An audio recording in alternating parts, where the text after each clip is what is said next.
they continued on from last week's episode with Violation Gate. We're still talking about it. We're still talking about Violation Gate, right? Okay.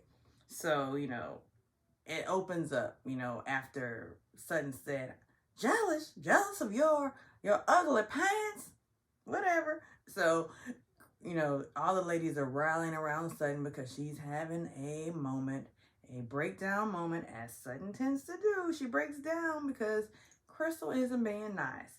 All right, so Crystal's kind of sitting off alone on the lawn furniture, the outdoor furniture, just kind of snickering and smiling. I kind of believe that Crystal is like, what did I get myself into? This is a joke.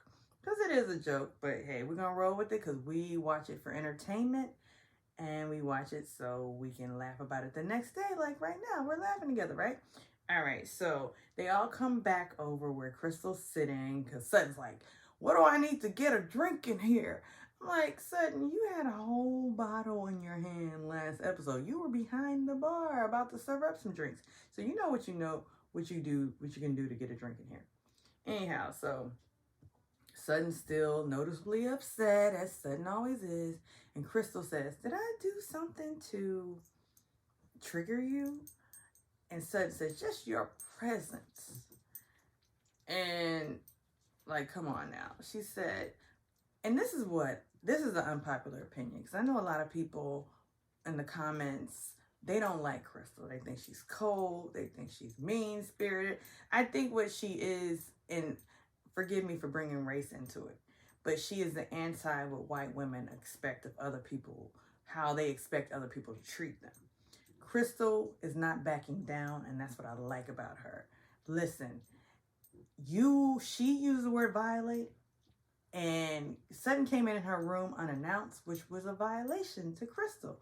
But I don't think Crystal meant it in a way that, oh my God, I'm so violated. I need 10 years of therapy. I need to sue you for violating me. I think she said, you just violated me. Like, don't walk in my room unannounced. But of course, in Real Housewives of Beverly Hills fashion, they blew it out of proportion, as they always do, because we know one thing these ladies like is a gate. So this is what we're calling Violation Gate, because these ladies love a gate. So they're sitting there, and like Kyle's like, well, this was, put to bed because we thought this was over, but it comes back up. Like, Kyle, you keep bringing it up.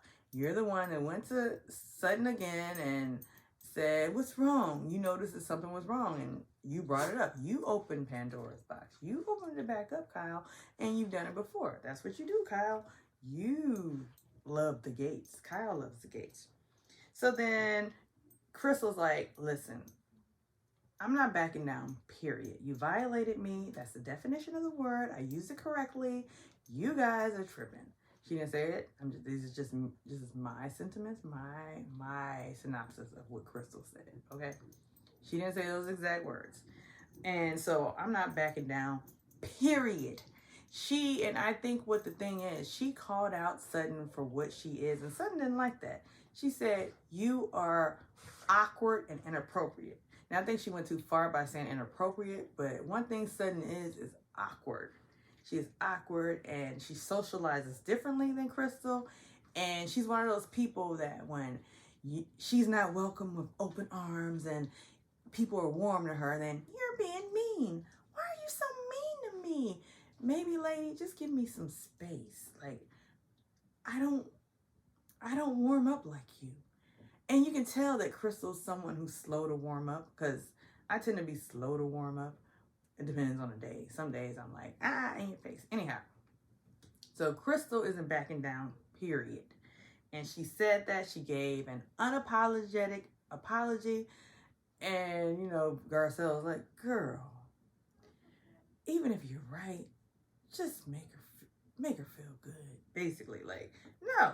So, Sudden, so then we're going to move on, because at this point, it turns into the Erika Jayne I'm Not to Blame show, coming soon to you on Lifetime. because it's like we come back from break, we find out that Kyle now has COVID, and so does Reed, and I think one other person had COVID. And so she's filming from her phone, which has a very bad connection. I was like, come on now. You could have filmed that better from your phone. She's talking to Erika. Then we see Garcelle talking to Sutton. Like, did you know about what was going on with Erika's situation? And at this point, we all are like up to speed on what happened with Erika and Tom. Tom took a lot of money, allegedly, from some of his clients, did not pay them their earnings. And Erika has been linked to it because a lot of the money has been put into Erika's business's accounts. Allegedly. I'm saying allegedly because I'm not speaking it verbatim, so I don't want to get caught up in anything. Although I only have 2 people watching, so it really doesn't matter. But even still, we got to protect your neck. Like Wu-Tang said, protect your neck. Anyhow, so this turns into Erikasplaining. We're going to call it Erikasplaining because she's basically trying to plead a case to us, to you, America, that she had nothing to do with this. Erika had absolutely nothing to do with this. And so she's playing this role. It's like this is her debut role of a lifetime to explain. I had nothing to do with this. I don't know. I was married to Tom for 20 years and I didn't know anything. I would ask Tom questions. If I pushed, he would say, leave it alone. And he would get really mean. But you know, the funny thing is with Erika, in this new role that she's playing, it's so opposite of the role she's been playing since day one of her debut on the show. Because before it was like, Tom said, I've been his trophy wife, I've been to all the lawyer events for years and years, and now he's saying, go ahead, do you. He totally supports me. But now that she's in a pickle, in a bind, and lawsuits coming at her, the story has changed, and Tom is all of a sudden this bastard that has been so mean and cruel to her, giving her this lifestyle with hired help, you know. And Erika says Erika has Lisa and Crystal over at her little house. Notice how Erika loves to diminish this little house. I have to do everything on my own. They show Erika outside sweeping in her yard, her backyard, her little backyard with nicely manicured pavers, mind you. And we see her, like, she brings the ladies out to this, I mean, it's not like freaking Beverly Hills Lisa Vanderpump's house, or although they said she lived in Calabasas, but it's not like the Kardashians' homes, like their lawns, but it's very nice. It's very, well, actually the outside I thought was better than the inside because those Mexican tiles on the floor just are opposite to the kitchen. I'm taking a side note because I'm into interior design, and that floor and the white kitchen did not match. Anyhow, so the outside is much nicer. And so Erika says, basically, this is the gist, because I'm not going to go through the whole dialogue, which was basically a plea of her innocence. But she says, they say that I filed for divorce to hide access. Does this look like I'm hiding assets?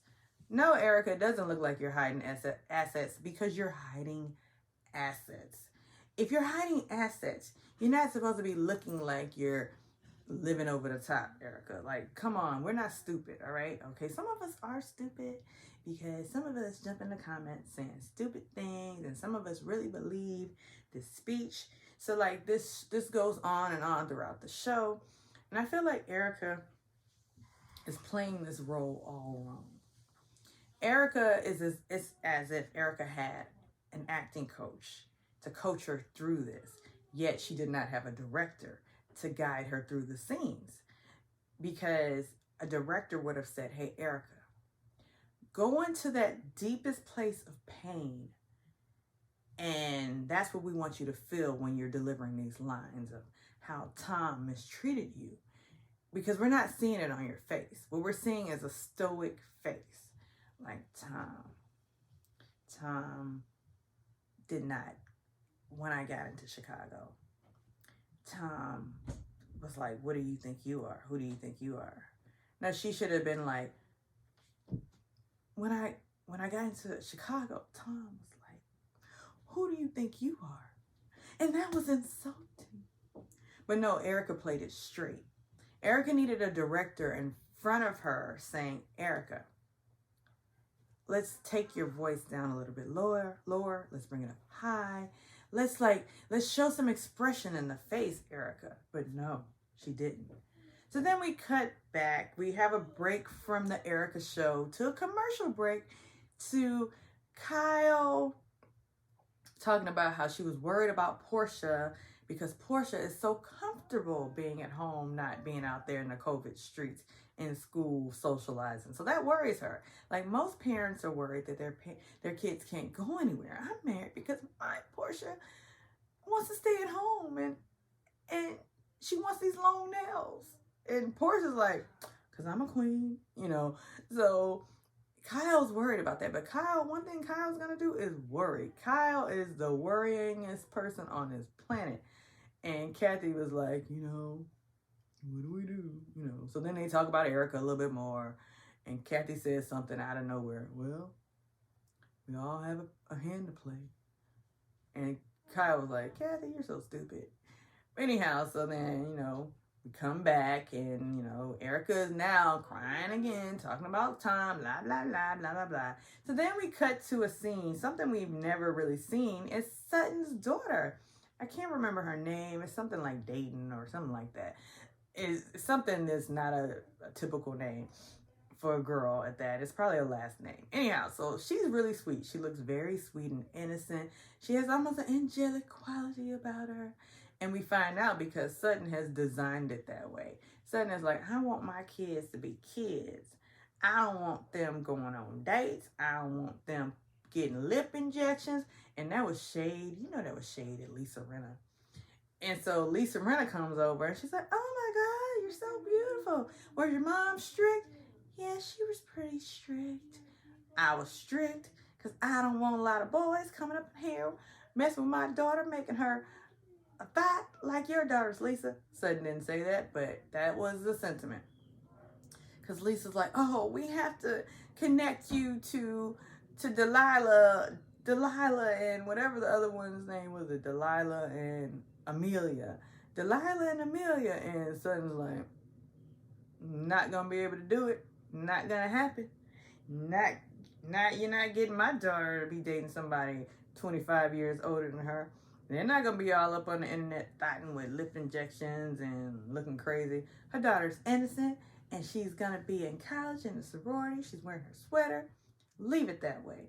Lisa, leave it alone. Because you've been trying to make your daughter, Gigi and Bella and Kim and Chloe and all of them for the longest. And it's not going to happen, just like Fetch. People don't care about your daughters. You know, they really don't. I mean, the most exciting thing is that one of them is dating, Amelia is dating Scott Disick. Now you're telling us that your daughter is dating, your other one is dating some guy from that show, Love Island, which I wouldn't know about unless I hadn't been watching Big Brother. Anyhow, so episode continues. Now, Erika realized somebody, I think maybe her glam squad who was watching the filming, is like, Erika, you're not giving us enough. So it's as if Erika said, let me get some of those drops that make people cry and I'm going to put them in my eyes. So I'm just going to break down in front of Kyle because Kyle is free to be in the world again because she is COVID free. So she's like, she has all the tears talking about her experience with Tom and how painful it was. But mind you, you know what I always notice about actors when crying on camera and her mascara is running? Most people naturally, when you're crying, you like wipe your face a little bit. But no, she didn't do that because we're not messing up any more of that makeup. We're going to let that mascara just kind of drip down the face and we're going to break down crying. Oh, God, it was exhausting. This episode was pretty exhausting. It was the Erika show, the Erika pleading her case show. I'm not buying the Erika plead your case show. Erika, I'm just not buying it. Because everything that you're saying is not making your case any better. Actually, to me, you're making it worse. You're making yourself seem forced and deliberate and calculated and I'm just over it. Tell me what you think. Do you believe Erika? Are you unhappy with Sutton and Crystal? Are you still hating Crystal? Because I like Crystal. She's a relief to me. I think Crystal's a relief. like and subscribe. Hit that like button, hit that subscribe button, and we'll be back with another video shortly.